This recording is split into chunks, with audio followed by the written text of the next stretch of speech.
大家好, 레스키리 다이너. 안녕하세요, 오빠 다이너입니다. 오늘은 2탄 과연 배우는 어떻게 되는 것인가? 어려운 질문입니다. 그거를 한번 말씀을 드려볼까 해요.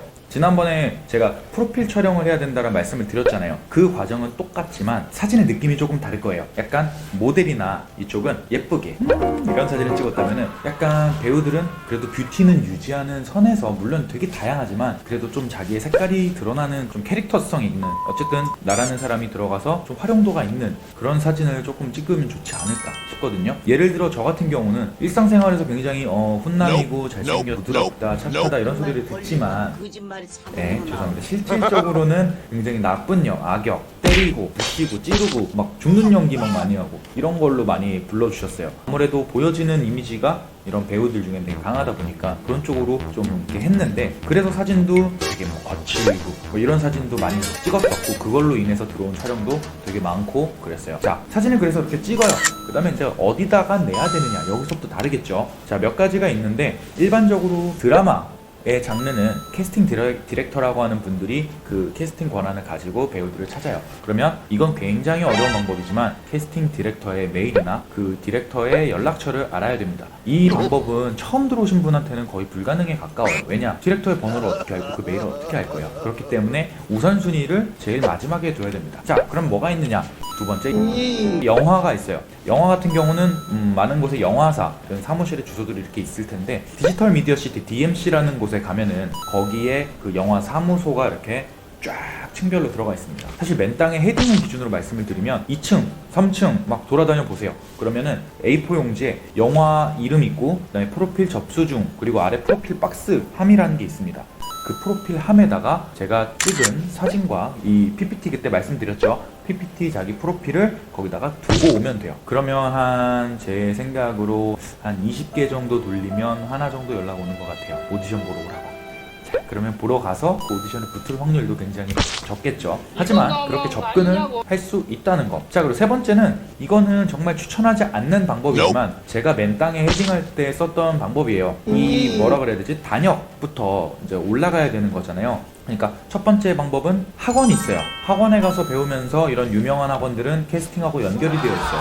그럼 거기에 가면은 돈은 내지만 되게 빠른 시간 안에 그래도 최소한의 단역은 출연할 수가 있어요. 학원의 단점, 단역만 줍니다. 단역에서 내가 더 크려고 해도 단역만 줘요. 그게 단점이기 때문에 몇 개 정도 맛만 보고 빨리 나와야 된다는 거. 자, 두 번째는 보조 출연을 저는 가는 걸 별로 추천하지 않아요. 왜냐면 약간 거기는 직업의식이나 프로로서 접근을 하시는 분들이 굉장히 적기 때문에 추천하지 않지만, 내가 정말 출연할 곳이 없다면 더물 선물 가릴 때가 아니죠. 거기라도 가야죠. 보조 출연을 갑니다. 보조 출연은 알바 사이트에 검색을 하면 엄청 많이 나오기 때문에 알바 사이트나 웹상에서 되게 흔하게 찾을 수가 있어요. 보조 출연으로 그 드라마 현장에 가서, 자, 여기서부터가 굉장히 개인적인 변수가 갈려요. 잘 보세요. 나를 통솔하는 반장이라는 사람이 있고요. 이 사람은 캐스팅 권한이 없습니다. 근데 반장 말고 보다 보면 반장 위에 좀 이렇게 놀고 먹는 것 같은 느낌의 이제 좀 나 있는 사람들이 있어요. 보면은 캐스팅 관련인 사람이 확률이 높습니다. 캐스팅 실장이나 어쨌든 캐스팅 디렉터, 이 보조 출연은 관리하지 않지만 다른 이제 단역들을 캐스팅하는 업체에 그런 관계자들이 분명히 올 거예요. 자, 프로필을 준비해 놓으세요. 그리고 그 사람한테 가서 용기 있게 프로필 한번 봐주시면 안 되냐, 아니면 메일로 프로필 한번 넣어드리고 싶다, 이런 식으로 접근을 하면 분명히 그분에게 다이렉트로 접근을 할 수가 있겠죠. 그렇게 해서도 길을 만들어낼 수가 있습니다. 그리고 요즘 트렌드에 또 하나의 방법이 있어요. 인스타그램이나 이런 데 보면은 영화 캐스팅 정보를 전문적으로 공유를 해주는 그런 계정들이 있어요.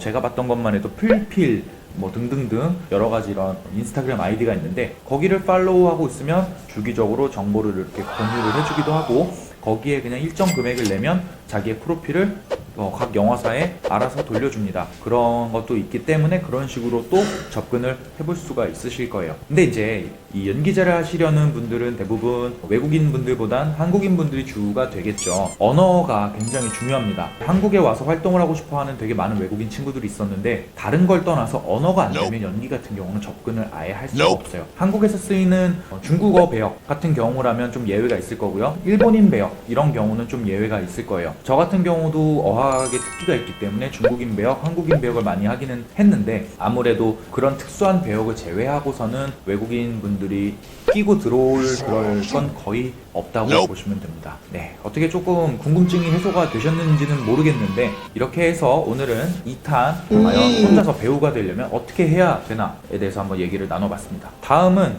아이돌이 어떻게 하면 될 수 있는지에 대해서도 한번 얘기를 해보도록 할게요. 그러면 다음에 뵙겠습니다. 안녕.